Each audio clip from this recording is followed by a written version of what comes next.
క్షణక్షణం పోరాటం కన్నం కన్నం ప్రజాపక్షం జనసైనిక్ న్యూస్ కి స్వాగతం. ముందుగా హెడ్లైన్స్. ఖద్దరు వేసుకున్న తహసీల్దారుల కాజాబీ, ఆమె అవినీతి భాగోతం భరించలేకున్నాం. సామాన్యుడి నుంచి ఎమ్మెల్సీ వరకు ఎవరైనా లెక్కే లేదంటున్న బాధితులు. వేగ లేకున్నామని వీఆర్ఓలు సైతం గగ్గోలు. పద్ధతి కాదు, మంచిగా ఉద్యోగం చేసుకోవాలని సూచిస్తే ఎమ్మెల్యే మీదనే సీఎంకు ఫిర్యాదు. ఉన్నత స్థాయి అధికారులను కాదని చంద్రబాబు, లోకేష్ బాబుల దగ్గరకు వెళ్లడమేంటని ఆగ్రహం. ఎంఆర్ఓపై నిప్పులు చెరిగిన తెలుగు తమ్ముళ్లు. ఆ తహసీల్దార్ కాజాబీ వద్దే వద్దంటూ నినాదాలు. ప్రతి కుటుంబానికి ఫ్యామిలీ బెనిఫిట్ కార్డులు. అన్ని సంక్షేమ పథకాలకు కీలకం కానున్న ఎఫ్బీఐ. టెక్నాలజీ అంటేనే చంద్రబాబు బ్రాండ్ ఇమేజ్. నాడు ఐటీ రంగాన్ని ప్రపంచ స్థాయికి తీసుకెళ్లిన నేత. నేడు జాతీయ స్థాయి డ్రోన్ సమ్మిట్తో గిన్నిస్ రికార్డ్. ఆర్టిఫిషియల్ ఇంటెలిజెన్స్తో కార్డులు పంపిణీ. డీటెయిల్స్ చూస్తే కాజాబీ ఆమె ఒక మండల తహసీల్దారు. ఆమె మదనపల్లికి వచ్చి 3 నెలలు కూడా కాలేదు. అయితేనేమి మదనపల్లికు నేను కొత్త కానీ ఉద్యోగం కొత్త కాదు, కలెక్షన్ల కహాని కొత్త కాదు కదా అని ఆమె నిరూపించారు. సామాన్యుడి నుంచి మాజీ ఎమ్మెల్సీ స్థాయి వరకు ఆమె ఎవరికి మినహాయింపు ఇవ్వదని టాక్. ఇదేమి పద్ధతి? పేదలకు సేవ చేయాలి, మనకు వచ్చిన పదవికి కానీ అధికారానికి కానీ న్యాయం చేయాలని సూచించిన స్థానిక శాసనసభ్యుని మీదనే సాక్షాత్తు ముఖ్యమంత్రి చంద్రబాబు నాయుడు ఆయన తనయుడు లోకేష్ బాబు వద్దకే వెళ్లి ఫిర్యాదు చేయడం సంచలనంగా మారింది. కాజాబీ మండల తహసీల్దారా లేక పొలిటీషియనా? డ్యూటీలో ఇబ్బందులు ఉంటే సబ్ కలెక్టర్ని కానీ జిల్లా కలెక్టర్ను కానీ కలవాలి గాని రాజకీయ నాయకులను కలవడంలో ఉన్న కాజాబీ రాజకీయం ఏంటి? మదనపల్లె తహసీల్దారుగా వచ్చినప్పటి నుంచి కలెక్షన్ల కోసమే డ్యూటీ అన్నట్లు సాగుతున్న ఆమె వ్యవహారం, అవినీతి ఆరోపణలు తీవ్ర దుమారాన్ని రేపుతున్నాయి. దీంతో పద్ధతి మార్చుకోవాలని ఎమ్మెల్యే హెచ్చరించారు. అయినా ఆమె పద్ధతి మారకపోవడంతో ఉన్నత అధికారుల దృష్టికి తీసుకువెళ్లారు. దీంతో తహసీల్దార్ కాజాబీ ఎమ్మెల్యే షాజహాన్ భాషపైనే ముఖ్యమంత్రి ఆయన తనయుడికి ఫిర్యాదు చేసే స్థాయికి వెళ్లింది. కాగా శనివారం ఎమ్మెల్యే స్వగృహం వద్ద తెలుగుదేశం నాయకులతో కలిసి ఎమ్మెల్యే షాజహాన్ విలేకరుల సమావేశం ఏర్పాటు చేశారు. అక్కడికి పదుల సంఖ్యలో వచ్చిన ఎంఆర్ఓ బాధితులను చూపించారు. అవినీతి ఆరోపణలు ఎదుర్కొంటున్న మదనపల్లి మండల తహసీల్దార్ను ఎందుకు సస్పెండ్ చేయకూడదో చెప్పాలని మీడియా ముందు వెల్లడించారు. మదనపల్లి మండల తహసీల్దార్గా పనిచేస్తున్న కాజాబీ తహసీల్దారా లేక రాజకీయ నాయకురాలా? మండల ప్రజలకు సమాధానం చెప్పాలని town bank chairman Nadella Vidyasagar, senior నాయకులు బాలుస్వామి, ఆర్జే వెంకటేష్, నవీన్ చౌదరి, పనికర్ రెడ్డి తదితరులు డిమాండ్ చేశారు. ఈ సందర్భంగా పలువురు నాయకులు కాజాబీ వ్యవహారంపై నిప్పులు చెరిగారు. మదనపల్లి మండల తహసీల్దార్ కాజాబీపై అవినీతి ఆరోపణలు పత్రికల్లో వస్తున్నాయని, తహసీల్దార్గా పనిచేస్తున్న సందర్భంలో ఏదైనా సమస్యలు ఎదురైతే జిల్లా కలెక్టర్ను కలిసి సమస్యలు చెప్పుకోవచ్చు కానీ రాజకీయ నాయకులను కలిసి సమస్యలు చెప్పుకోవడం వెనుక ఉన్న కాజాబీ రాజకీయం దురుద్దేశం ఏమిటని తహసీల్దార్ సమాధానం చెప్పాలని కోరారు.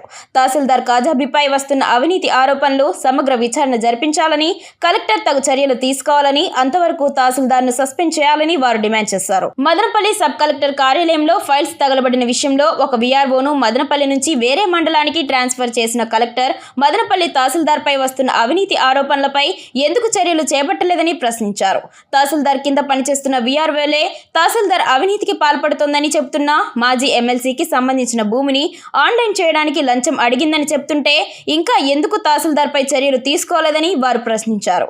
ఇప్పటికైనా ఉన్నతాధికారులు తహసీల్దార్ను సస్పెండ్ చేసి అవినీతి ఆరోపణలపై సమగ్ర విచారణ జరిపి తగు చర్యలు తీసుకోవాలని వారు డిమాండ్ చేశారు. ఈ కార్యక్రమంలో నాదెళ్ల విద్యాసాగర్, నాగూర్వల్లి, షంషీర్, ఎస్ఏ మస్తాన్, రామశెట్టి నీలకంఠ, రాటకొండ శ్రీనివాసులు నాయుడు, నవీన్ చౌదరి, పనికర్ రెడ్డి, జేవి రమణ, రాటకొండ మధుబాబు, రఘుపతి నాయుడు, నాదెళ్ల శివన్న, కమలమర్రి కృష్ణ, బొమ్మిశెట్టి పురుషోత్తం, బీదం గురునాథ్ యాదవ్, ఎర్రబల్లి వెంకటరమణారెడ్డి, పెంచుపాడు స్వామి, జేసీబీ మధుసూదన్ రెడ్డి, జేసీబీ వేణు, బాబా, బిల్డింగ్ వర్కర్స్ యూనియన్ నేత జంగాల శ్రీనివాసులు, కత్తి లక్ష్మణ, పూల మురళి, మంజునాథ్, పులి మహాలక్ష్మి, రాధమ్మ, నాగమణి, జీవి నాయుడు, నౌషాద్ బాషా, కంచర్ల మల్లికార్జున నాయుడు, జేసీబీ ఈశ్వర్ నాయుడు, మేడిపల్లి శంకర్ నాయుడు, టీడీపీ నాయకులు, కార్యకర్తలు పెద్ద సంఖ్యలో పాల్గొన్నారు.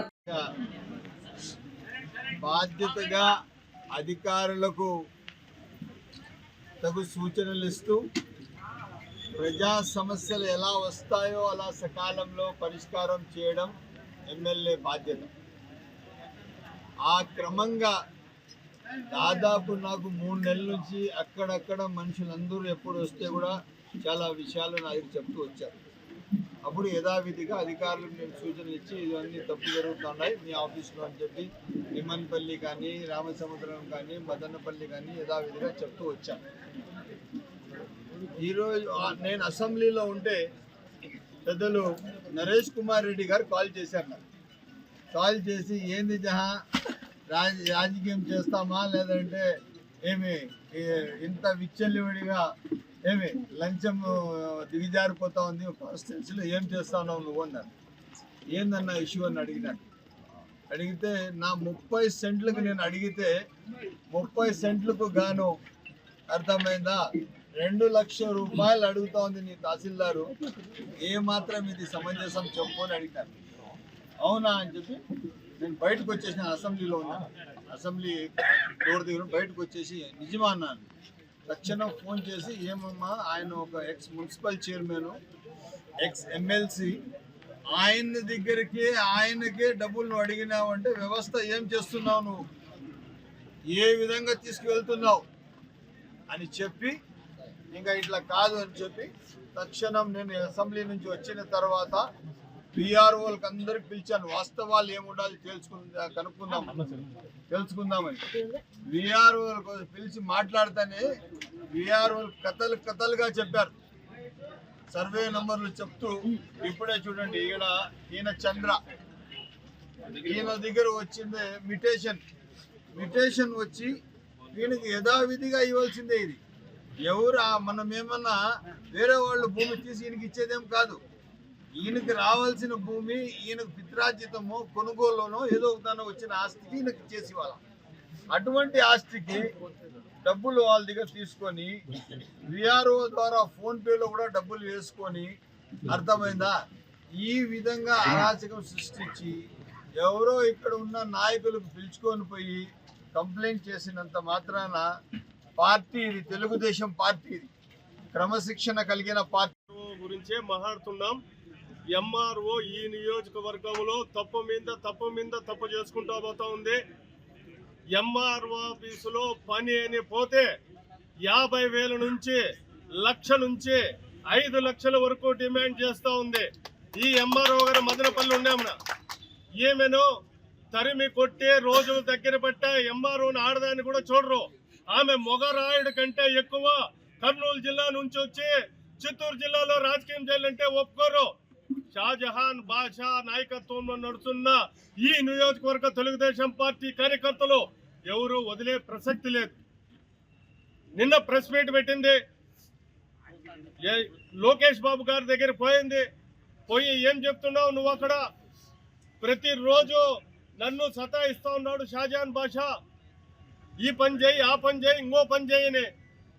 ఎమ్మెల్యే గారు సతా ఇచ్చేది లేదు. ఫోన్లో తల్లి ఏమ్మా పలాని కార్యకర్త వస్తూ ఉన్నాడు, ఈ వీధి నుంచి ప్రజలు వస్తూ ఉన్నారు, ఆడవాళ్ళు వస్తుంటారు, ఇల్లు లేని వాళ్ళకి ఇల్లు గురించి మాట్లాడతారు, భూమి సరిగ్గా రికార్డ్స్ లేని గురించి రికార్డ్స్ గురించి మాట్లాడతారు. దాని గురించి వాళ్ళ కష్టాలు తెలుసుకొని ఎమ్మెల్యే నీకు చెప్తే నువ్వు ఈ మదనపల్లి నియోజకవర్గంలో తెలుగుదేశం పార్టీ ఇంతకు మునుపు ఆశావాహులు ఏ నిజమైన కార్యకర్త అయినా కూడా ఏదైనా సమస్య ఉంటే ఎమ్మెల్యే షాజహాన్ బాషా గారి ఆఫీస్ దగ్గరకు వచ్చి వారు ఏమైనా కూడా వివరించవచ్చు, ఏదైనా మాట్లాడచ్చు. అంతటి స్వేచ్ఛని కార్యకర్తలకు ఇచ్చినటువంటి ఏకైక నాయకుడు షాజహాన్ బాషా గారు. అలాంటి విధంలో అలాంటి సిచ్యువేషన్లో మీరు ఎవరినో ఒకరిని తీసుకుని లోకేష్ బాబు గారి దగ్గరికి వెళ్ళి అక్కడ లేనిపోనివన్నీ వివరిస్తే వాళ్ళు వినేసి వెంటనే యాక్షన్ తీసుకునేటటువంటి పరిస్థితి లేదు. మీకు తగిన మూల్యం చెల్లించుకోవాల్సి వస్తుంది. ఇప్పటికైనా కలెక్టర్ గారి ఆదేశాలు మీరు అమలు చేయటం లేదు, సబ్ కలెక్టర్ గారి ఆదేశాలు మీరు అమలు చేయటం లేదు, లోకల్ శాసనసభ్యుడు గారి ఆదేశాలు మీరు అమలు చేయటం లేదు. ఇలా చేసుకుంటూ పోవడమేనా మీ విధులు? దానికి అడ్డం తగులుతున్నాడనా మీరు ఈ కంప్లైంట్లు అవి చేయటం? ఇది చాలా విచారించదగినటువంటి విషయం అమ్మా. ఇది తప్పు చేస్తున్నారు. తప్పు ఈ రోజుకైనా సర్దిద్దుకోండి. జై తెలుగుదేశం. ఏం డౌట్ ఏం లేదు. తొరపలకోట మండల యూత్ ప్రెసిడెంట్ కప్పులో గట్టిగా ఈరోజు ఈనాడు పేపర్లో మన మదనపల్లి తహసీల్దార్ విషయంపై ఆమె బసినగొండ గ్రామంలో 718 నంబర్ మరియు 510 రెండో లెటర్ ఇవన్నీ మ్యుటేషన్ చేసిందని తెలియవచ్చింది. 718 అనేది 40 ఎకరాల డీకేటీ భూమి. అది 1968లో పట్టాలు మంజూరైనాయి. పట్టాలు మ్యూటేషన్ చేయాలంటే వారసత్వమా లేదు విక్రయమా? విక్రయం అయితే మీకు ఏమన్నా ప్రభుత్వం అమ్మిందా? మీరు ఎట్లా మ్యూటేషన్ చేస్తారు? అందులోనూ 40 ఎకరాల భూమి పుంగనూరు రోడ్లో ఉండేది. బసినకొండ గ్రామం అని ఖచ్చితమైతే ఆమె చేయడం అది తప్పు. మ్యూటేషన్ డీకేటీ భూమి నీకు వారసత్వంగా నువ్వు చేయాలి, కానీ వేరే వాళ్ళు కొనుక్కొని ఉండేది చేయడం తప్పు. రెండవది 510 బసినకొండ నంబర్ 2వ లెటర్ 95 సెంట్లు 34 సెంట్లు. పల్లి నియోజకవర్గంలో వైఎస్ఆర్సీపీ పార్టీలో అధికారులుగా కొనసాగినటువంటి వాళ్ళు ఈ నియోజకవర్గంలో పాత పోకడలు వదలకుండా అవినీతి అక్రమాలకు పాల్పడుతూ ప్రజలను చాలా ఇబ్బంది పెడుతున్నారు. ఇక్కడ ముఖ్యంగా మదనపల్లి నియోజకవర్గంలో 3 మండలాలు ఉన్నాయి. ఒకటి నిమ్మనపల్లి, మదనపల్లి, రామసముద్రం. ఈ 3 మండలాలకు 3 తహసీల్దార్లు ఉన్నారు. నిమ్మనపల్లి తహసీల్దార్ స్వతహాగా కరెక్ట్గా జెన్యూన్గా పనిచేస్తున్నా మిగిలిన 2 మండలాల్లో ఉన్న తహసీల్దార్ల మీద అవినీతి ఆరోపణలు ప్రజల నుండి ఎక్కువ వస్తున్నాయి. అది మొన్నటి పేపర్లో మదనపల్లి తహసీల్దార్ మీద అవినీతి ఆరోపణలు వస్తే ఆమె దానిని కప్పిపుచ్చుకునేదానికి స్థానిక శాసనసభ్యులు షాజహాన్ బాషా గారి మీద హైకమాండ్కు రిపోర్ట్ చేయడాన్ని స్థానిక తెలుగుదేశం పార్టీ కార్యకర్తలందరూ తీవ్రంగా పరిగణిస్తూ తీవ్రంగా ఖండిస్తున్నాం. ఆమె మొట్టమొదటి నుండి కూడా విధి నిర్వహణలో అలసత్వం ప్రదర్శిస్తూ ఉంది. డబ్బులు ఇస్తే తప్ప ఏ పని చేయకుండా చాలా ఇబ్బంది పెడతా ఉంది. శాసనసభ్యులు చెప్పినా కూడా మ్యూటేషన్ చేయమని చేయకుండా ప్రజలను తరచూ ఆఫీసుల చుట్టూ తిప్పుకుంటా ఉంది. ఆమె యథా రాజా తదా ప్రజ అని ఆమె అవినీతికి కింది స్థాయిలో ఉన్నటువంటి సిబ్బంది కూడా తోడ్పాటు చేస్తున్నారు. ఈ విధంగా పాలనను భ్రష్టు పట్టిస్తున్నారు. సాక్షాత్తు ఎమ్మెల్సీగా పనిచేసినటువంటి ఒక వ్యక్తి నరేష్ కుమార్ రెడ్డి గారి మ్యూటేషన్కే డబ్బులు అడిగిందంటే ఆమె ఏ స్థాయికి బరి తెగించింది అని ప్రజలందరూ కూడా ఆలోచించాలి. అంతేకాదు నేను స్వయంగా కోవిడ్ కేసులు పరిష్కరించాలని చెప్తే కేంద్ర ప్రభుత్వం కోవిడ్ వచ్చినటువంటి వాళ్ళకు 4 లక్షల రూపాయలు జాతీయ పథకం కింద ఇస్తామని చెప్తే ఇంతవరకు కూడా కోవిడ్ కేసులు ఆమె ఇంతవరకు వాటిని క్లియర్ చేయలేని దుస్థితిలో మదనపల్లి తహసీల్దార్ గారు ఆఫీసులో ఉన్నారు.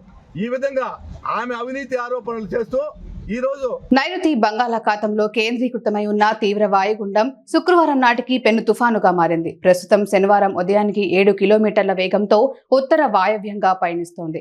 వాతావరణ పరిస్థితులను పరిగణలోకి తీసుకున్న భారత వాతావరణ శాఖ తుఫానుగా బలపడిందని ప్రకటించింది. శనివారం మధ్యాహ్నానికి నాగపట్టణానికి తూర్పుగా 200 కిలోమీటర్లు, చెన్నైకు 300 కిలోమీటర్లు ఆగ్నేయంగా కేంద్రీకృతమై ఉంది. తుఫాన్ స్వల్పంగా దిశ మార్చుకొని పశ్చిమ వాయువ్యంగా పయనించి శనివారం రాత్రికి మహాబలిపురం, కారైక్కల్ మధ్య పుదుచ్చేరి సమీపంలో తీరం దాటొచ్చని అంచనా వేస్తున్నారు.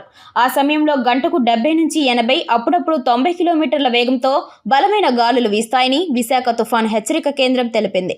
ఈ కారణంగా పలు జిల్లాలకు రెడ్ అలర్టును జారీ చేసింది.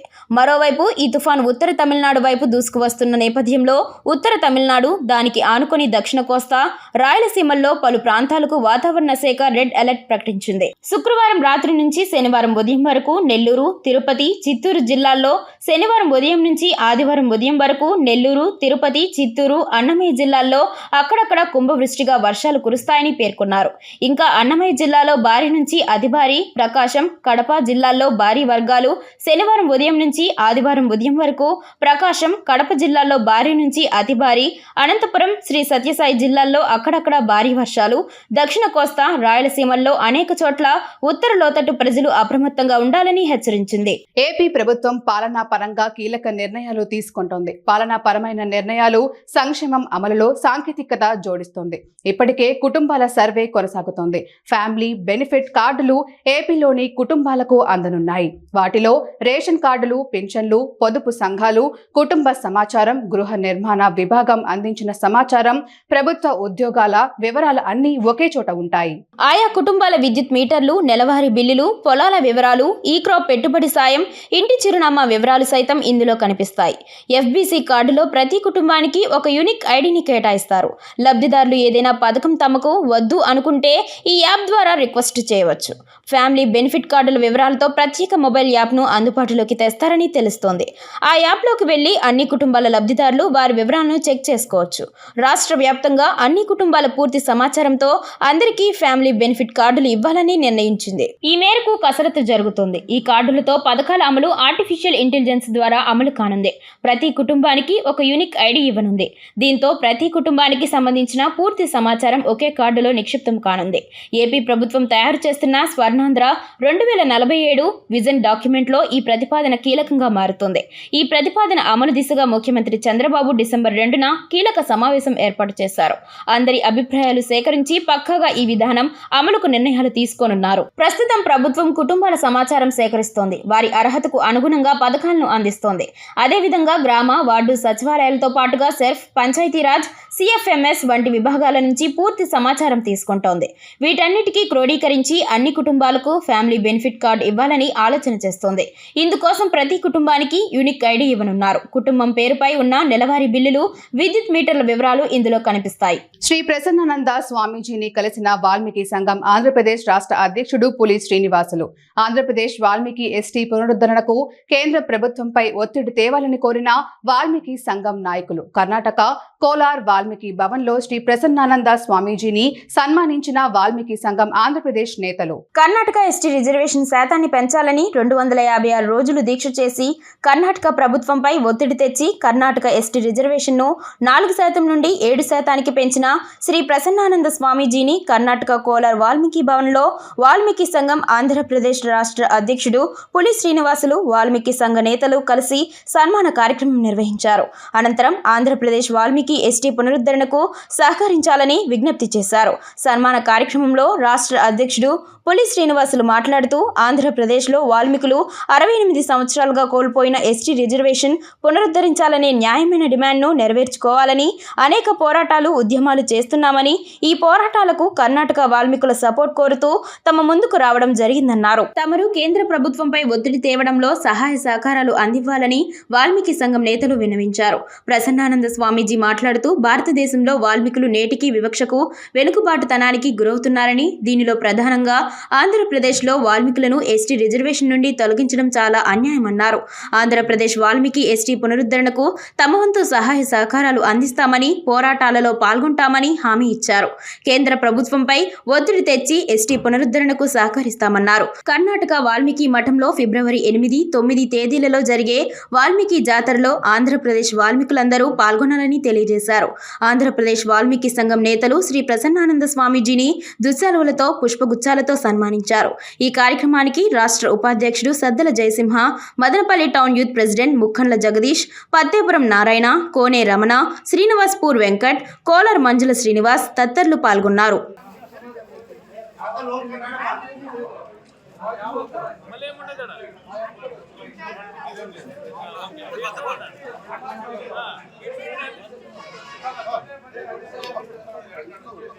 జై వాల్మీకి, జై వాల్మీకి, వాల్మీకి ఐక్యత, వాల్మీకి ఐక్యత, జై వాల్మీకి, జై వాల్మీకి.